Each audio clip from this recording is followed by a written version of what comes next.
他需要的只是一次机会，一个空档，一次对手0.5秒的疏忽，然后是一粒精彩的进球，一次拯救球队的旅程。27号凌晨，马拉多纳去世2周年忌日那天，梅西救赎阿根廷，也把球队拉离了悬崖边。如今阿根廷再次杀入决赛，想必天国的马拉多纳一定看到了。2020年10月25号，马拉多纳突发心脏骤停去世，享年60岁。这个此前心脏已多次出现问题的传奇球星，在离开心爱的绿茵场20年之后，正式与人间挥手作别。马拉多纳离开了，他带走了我们的一部分，包括马拉多纳的球迷与梅西的球迷，包括巴萨迷与阿根廷迷，包括球迷，甚至很多曾只投给绿茵场匆匆一瞥的过客。马拉多纳和很多文化偶像不同的是，你确定是放浪形骸的生活与挚爱的药物毁灭了他，并在他和球场上那个正面阳光的形象间画出了明晰的界限，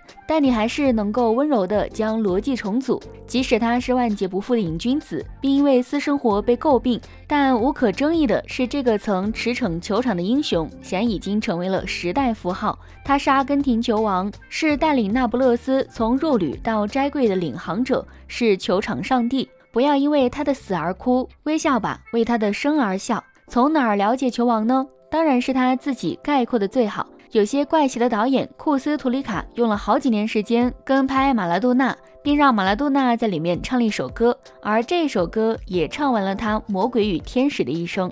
他唱：我出生在贫民窟，这是神的旨意，我奋力生长，挣扎存活，并面对逆旅，我曾如履薄冰，只为谋求成功。在球场上，我锻造了不朽的左手，带着经验与雄心壮志。年轻的时候，我梦到过世界杯，并在其中登顶。也许踢球可以让我帮助到家人。最动容的是，你在视频后半段还能看到马拉多纳的女儿上台，同他一起唱他的一生。尽管身后是关于他的无数绯闻和私生活诟病，但在这一刻，一切都消失了。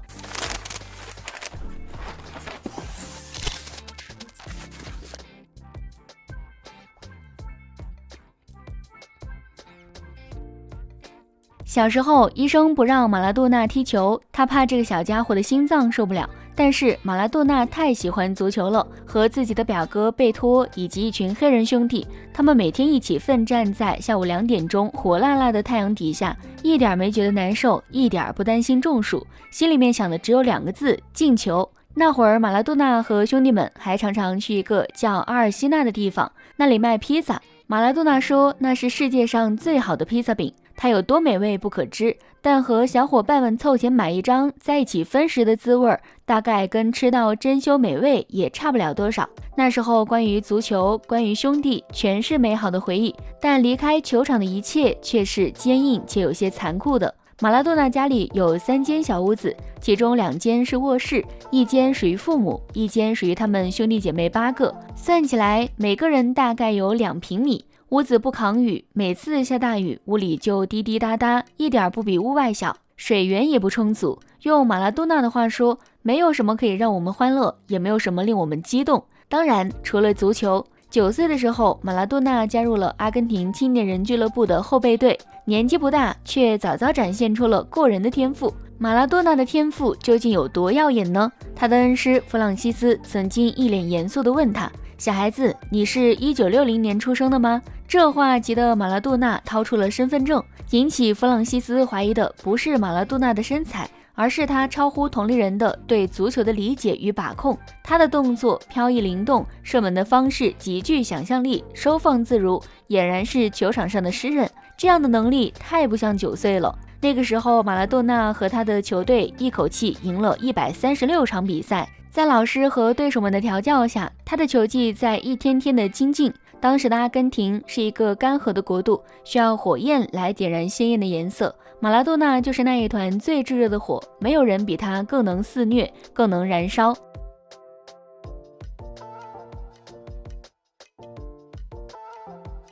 1978年，年仅17岁的马拉多纳就以26粒进球夺得阿根廷甲级联赛最佳射手，成为阿甲联赛历史上最年轻的最佳射手。在青年人队的5年时间里，马拉多纳的成绩单是完美到令人啧舌，出战166场，打入116球，最佳射手奖项被他领了个遍。当时是个球迷都清楚，这个不世出的天才已经展开了强健的羽翼，正准备刮起一阵飓风。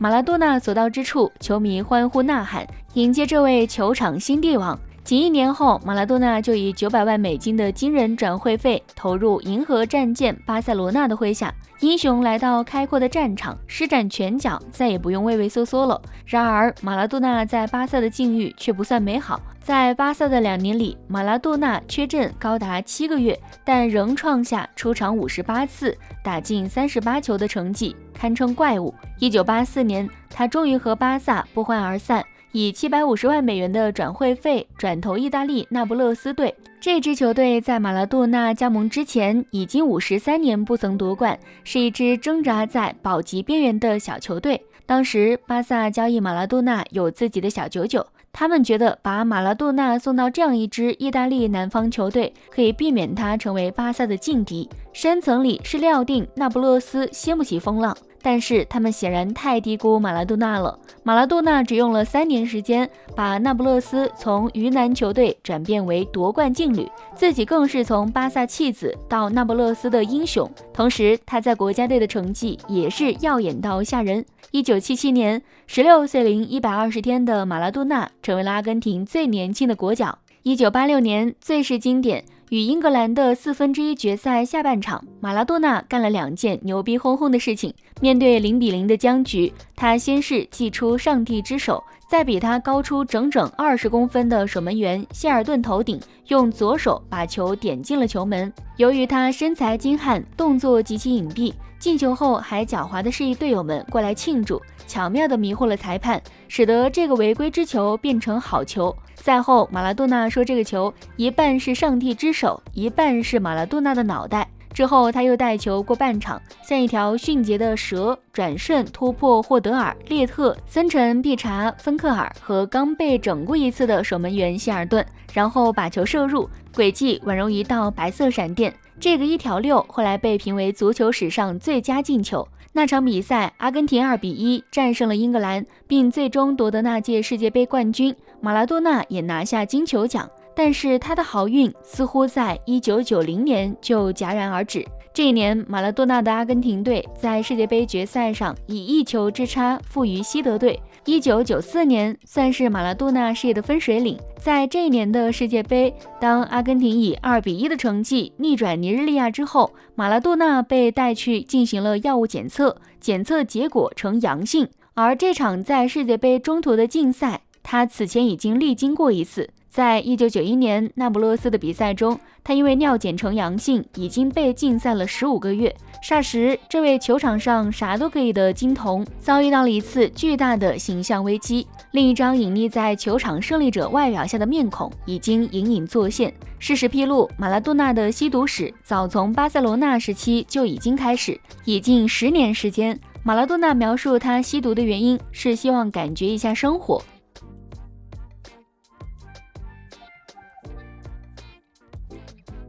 成名之后的马拉多纳开始放浪形骸，生活糜烂到难以想象。他不再是那个和兄弟姐妹们挤在逼仄房间里的小孩，世界向他露出了另一张脸，告诉他可以为所欲为。他花巨额资金装修自己的豪宅，建了室内游泳池、室外喷泉池，把各种肤色的女人弄到家里开 party。有一次，竟和朋友们同几位妓女在酒后滚到了游泳池里胡闹。平日里出入夜总会等娱乐场所更是家常便饭。他不仅喜欢，还常在夜场里对女人动手动脚。马拉多纳公开的情人就有3个，结交的女人多，私生子也就多。有一次醉酒后，马拉多纳竟跟旁人夸口说，他曾和600个女人生下500个私生子。事实当然没有这么夸张，但根据他的传记作者吉列姆·巴拉格调查，他的孩子至少有11个。因为这样放荡，和马拉多纳青梅竹马的克劳迪亚终于无法忍受，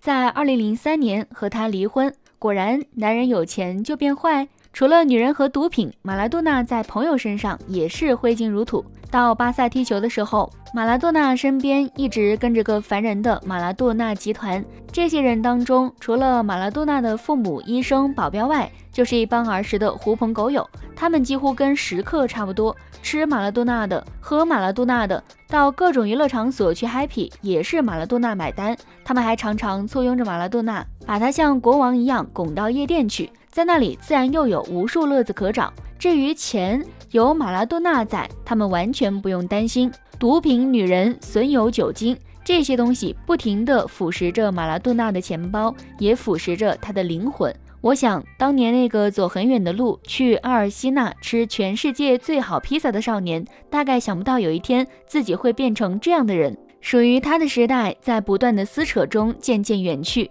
1997年，马拉多纳结束了职业球员生涯，后来他做过教练，当过主持人，体重一度飙升到120公斤，但这却给了人们一个更加全面清晰的视角去评判他的职业生涯。2020年10月25号，马拉多纳因为心脏骤停，永远离开了这个世界。马拉多纳去世后，阿根廷足协破文说，他将永远活在我们心中，这几乎是对他一生的盖棺之论。过去的60年里，人们谩骂过马拉多纳，也曾为他的堕落扼腕，还无数次把他的不检点作为反面教材。父母教育孩子，如果不善理财，如果意志薄弱，如果沉迷酒色，就会落得马拉多纳式的下场。网友们把他年轻时和现在的大幅翩翩照做比对，一边叹息一边嘲笑。可即使如此，他们终究不会抹杀一代球王对足球运动的贡献。2001年，在20世纪最佳球员的票选中，他的得票率高达 53.6%。球迷们始终清楚，荒唐的是马拉多纳不是那个身披10号球衣的阿根廷英雄。所以2001年马拉多纳踢完最后一场球，告别球场前，他说：“我犯了错，但是足球没有错。”身后是暴雨一样的欢呼声。他的一生凭天赋从底层走到上流，却也为繁华所啃噬，犯下了无数过错。看见他的卑俗，承认他的伟大，这两部分是马拉多纳一生所展现的人性之真实。最后，如果喜欢这部影片，别忘了按个赞，或是分享给身边的朋友。感谢您的鼓励，我们下期再见。